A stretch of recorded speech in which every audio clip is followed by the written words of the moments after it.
I quit my job to play War Thunder. But I promise it's not that simple, and it's your job as the viewer to let me know down below whether it was a good idea or a bad idea. In this video, I'm going to go over how much I made at my job, how much I make on YouTube, and the reason why I decided to leave my job. Now let's get into it. Oh, and I forgot, this is a new channel. If you find it interesting and you like the content that I'm making, don't forget to like and subscribe. Really appreciate it. Usually I wouldn't disclose this kind of information, let alone I don't disclose my face, so that should kind of give you a clue. But in the interest of being transparent and sharing my situation and others that may have a similar one, I figured I might as well say it. I was an operations and project manager at a small company. In layman's terms, I helped plan projects and I helped run the daily operations for that company. And I gotta say, I was damn good at it too. From that job, I brought home $75,000 a year pre-tax. After tax, it was around $4,000 a month. That leaves me with $48,000 take home a year. And I'm not gonna lie, that's not much in California, but it is an okay job. It is pretty decent. From YouTube, on a monthly basis, I can take home anywhere from $2,500 to $4,500. And that stayed relatively consistent since I started full-time back in March of 2024. What I'm not bringing into account is how much tax that I'm having to pay on my income from YouTube, my merchandise sales, my revenue share with Gaijin, and sponsorships. But taking that into consideration, I can still tell you that I am still not making as much as I made with my regular 9-to-5 job. But let's get into why I left my 9-to-5 job. It's a long story, but I'm going to condense it down in the interest of this video, and most people probably don't give a damn. Most of you already know that I'm in the Air National Guard. If you didn't, congratulations, you know now. For those of you that were prior military service or are serving now, you know that if you join one of these organizations, you have to go to boot camp, naturally, right? So that's what I did. I went to boot camp. When I left from my company for military leave, I had a halfway decent boss,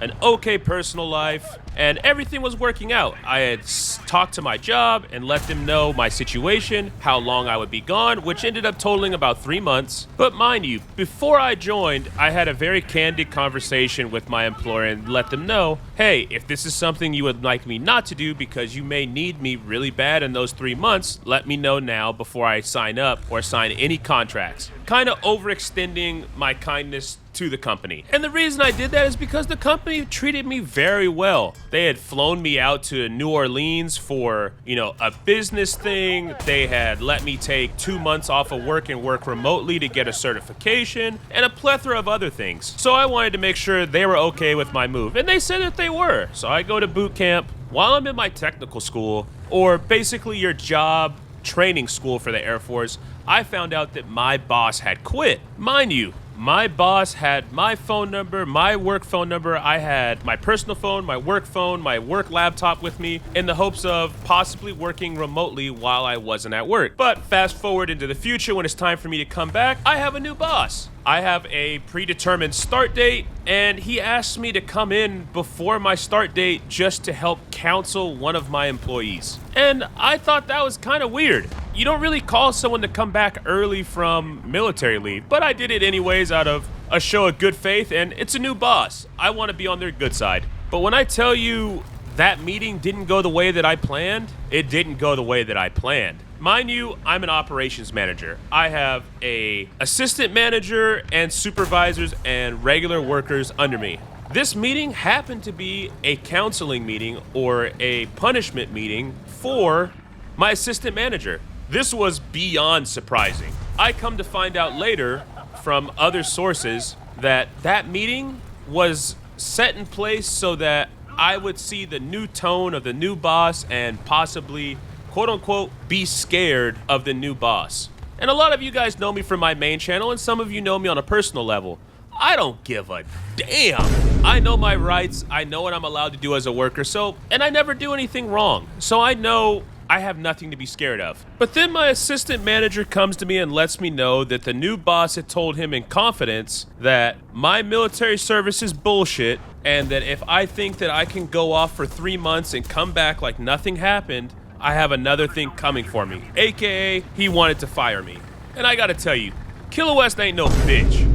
I pulled him to the side very professionally and said, hey, this is what I heard. repeated it to verbatim, and he said, yes, that is exactly what I said. And I asked him, why would you say something so unprofessional, so hurtful, and so unpatriotic? But his reply is what sent me over the edge. He said, sorry, I didn't think it would affect you that much. I was floored. I couldn't believe it. But it was at this moment I realized I needed to find my way out of the company. Moving forward months, I had a ton of run-ins with this boss. From scheduling to salary to the amount of time I was expected to be at work, and I just took it for what it was. Challenged everything that he said, went to HR when things weren't right, and just let it be. But there were two situations primarily that came into effect that made it even worse. One, I was a salary employee. I don't have a set schedule. I come in, I do my work, I go home. Mind you, I have a 45 to hour and a half commute to and from work depending on traffic. And those of you guys that know California, or even Southern California traffic, it is absolutely terrible. So with the last boss, I would get a lot of leniency in accordance with how long I needed to stay at work so that I could get home before dinner time and be able to relax a little bit before the next day.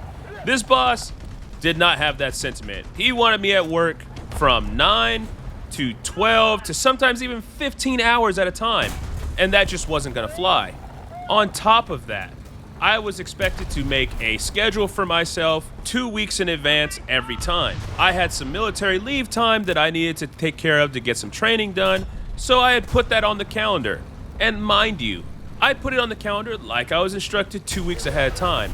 Do you think anyone paid attention to that schedule that I had made? Not a single person. When I went to go on my military leave to go get my training done, my phone was being blown absolutely up.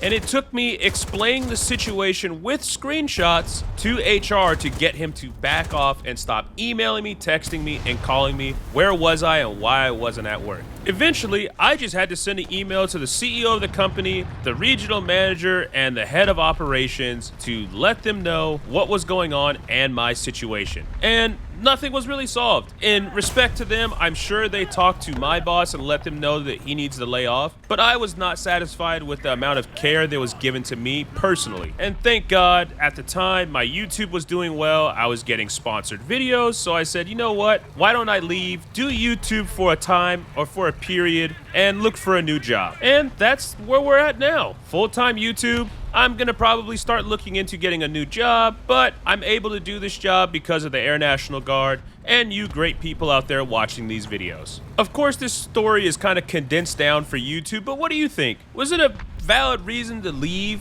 my job? Or was I just being a baby? And what do you think I should do in the future? Should I try and go harder on YouTube or find a new job? Thanks again for watching. I really appreciate your time. If you don't mind liking and subscribing, I'd greatly appreciate it. And I'll see you on the next video.